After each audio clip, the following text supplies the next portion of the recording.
Most people who try the ketogenic diet after 60 make the same mistake.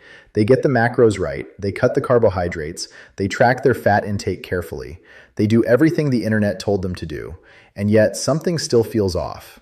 Energy is inconsistent, sleep is disrupted, digestion becomes uncomfortable, and after a few months, the results that seem so promising in the beginning begin to plateau in ways that feel discouraging and confusing. Here's what most people are never told.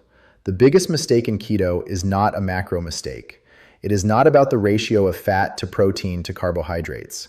It is something deeper, something more fundamental, and something that most keto content never addresses, because it requires understanding not just what keto does in the short term, but what the body actually needs to thrive over decades. Stay with me, because what I am about to share completely changes the way most people understand this way of eating, and it may be the reason everything you have tried so far has not quite delivered what you were hoping for. Let us start with a question most people never ask. What is the difference between eating for weight loss and eating for longevity? On the surface, they can look identical. Both might involve reducing carbohydrates. Both might involve prioritizing protein. Both might involve eliminating processed foods. But underneath the surface, the biological goals are completely different. Eating for weight loss is optimizing for a short-term outcome. Eating for longevity is optimizing for the long-term health of every system in the body: the cardiovascular system, the brain, the immune system, the gut, the hormonal system, simultaneously and sustainably over years and decades. And this is where most keto approaches make their most consequential error. Think of the body like a garden that has been under renovation. You can pull out all the weeds quickly and efficiently, and the garden will look dramatically better in the short term. But if the soil underneath is depleted, if the conditions that allowed the weeds to grow in the first place have not been addressed, the results will not last. And the plants you actually want to grow will struggle to take root. Keto done only for weight loss is pulling the weeds. Keto done for longevity is rebuilding the soil. This is very common after 60. Most people begin a dietary change with a specific visible goal in mind and never consider the deeper question of what the body needs to function optimally for the long term. Now that question is on the table, and it changes everything that follows. Here is where it gets genuinely interesting, and where the biggest mistake reveals itself clearly. The most common version of keto that most people follow is high fat, moderate protein, very low carbohydrate. And within that framework, the food choices are often heavily weighted toward animal fats, processed keto products, and protein sources that are convenient rather than considered. What is almost entirely missing from this version of keto? Plants. Not carbohydrates in the refined sense, but the fibrous, colorful, antioxidant-rich plant foods that the body, particularly the aging body after 60, depends on for functions that fat and protein simply cannot perform. Here is the warning that most keto content never delivers. The gut microbiome, the community of hundreds of billions of bacteria living in the digestive tract, depends on plant-based fiber for its survival and diversity. When fiber is dramatically reduced, as it is in most versions of keto, the microbiome becomes less diverse over time. And a less diverse microbiome is associated with increased systemic inflammation, impaired immune function, reduced production of the short-chain fatty acids that protect the gut lining, and even changes in mood and cognitive function through the gut-brain axis.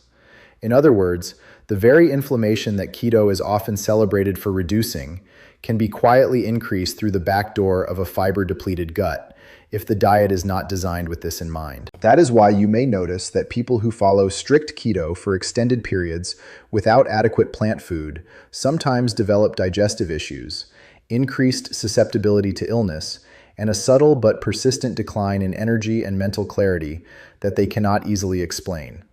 This is not a failure of keto as a concept. It is a failure of how keto is most commonly implemented. Now let us talk about protein, because this is the area where the longevity science diverges most sharply from the standard keto approach in a way that surprises almost everyone.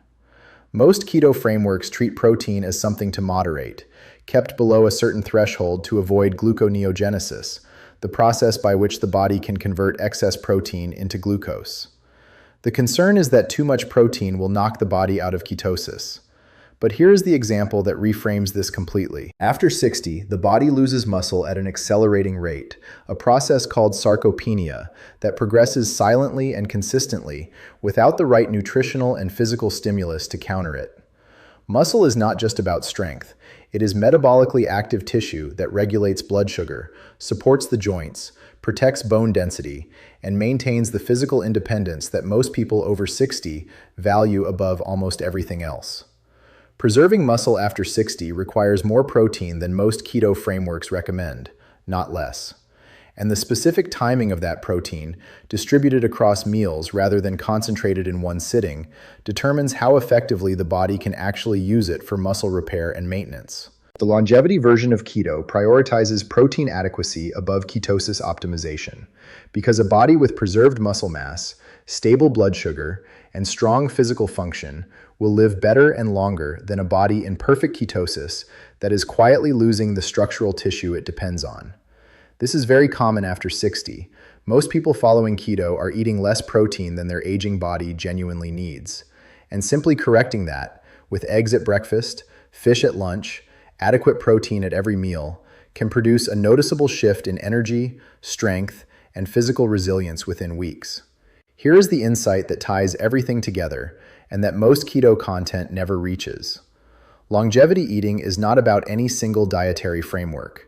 It is about the consistent presence of certain biological conditions inside the body over time. Stable blood sugar without dramatic spikes, low systemic inflammation, a diverse and well-fed gut microbiome, adequate protein to preserve muscle mass, sufficient micronutrients, the vitamins, minerals, and antioxidants found concentrated in colorful plant foods to support cellular repair, immune function, and the neurological health that determines cognitive sharpness into later decades. Keto can create some of these conditions beautifully. Stable blood sugar, reduced inflammation in many people, metabolic flexibility. But without intentional plant inclusion, without adequate protein, without the micronutrient density that comes from vegetables, nuts, seeds, and berries, it creates other conditions that work against longevity, even while appearing to work for it on the surface. The practical version of this looks like keto reimagined, with longevity as the primary goal, rather than ketosis as the primary goal. Every meal includes a meaningful amount of non-starchy vegetables, leafy greens, broccoli, cauliflower, courgette, asparagus, bell peppers, not as an afterthought, as a foundation. These provide the fiber the microbiome depends on, the antioxidants the arterial walls depend on, and the micronutrients that cellular repair depends on, all while keeping carbohydrate intake well within a low-carbohydrate framework.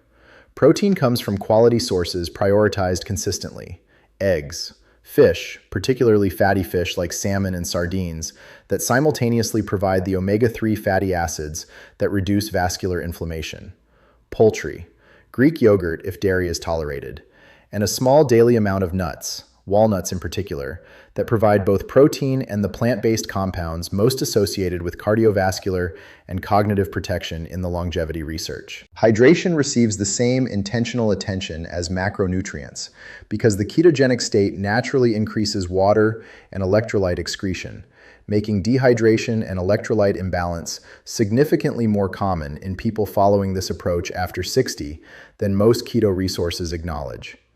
A glass of water with a small pinch of quality salt in the morning, consistent water intake throughout the day, and foods naturally rich in magnesium and potassium, avocado, leafy greens, pumpkin seeds, address this directly and meaningfully. And sleep is treated as nutritional, because the overnight repair processes that determine how well every dietary intervention actually works, the hormonal regulation, the cellular restoration, the inflammatory clearance, all depend on sleep quality in ways that no dietary choice can fully compensate for if sleep is consistently inadequate. So here is where everything comes together simply and clearly. The biggest keto mistake after 60 is optimizing for ketosis while neglecting longevity. It is getting the macros right while getting the biology wrong. It is pulling the weeds without rebuilding the soil. The correction is not abandoning keto, it is evolving it, bringing plants back as a foundation rather than treating them as a threat to ketosis, prioritizing protein adequacy for muscle preservation over strict ketone optimization, hydrating intentionally and consistently, and treating sleep, movement, and stress management as non-negotiable parts of the same longevity framework, not separate lifestyle habits, but integrated biological requirements that determine how well everything else works. Your body after 60 is not just trying to lose weight. It is trying to function well, feel strong, think clearly, and remain resilient for the decades ahead. Feed it for that goal, and it will respond in ways that short-term keto alone never quite delivered. Have you tried keto and noticed some of these patterns in your own experience? Does this way of thinking about food change how you see what you have been eating? Share your experience below because your journey is valuable here, and someone in this community may find exactly the clarity they needed in what you choose to share today.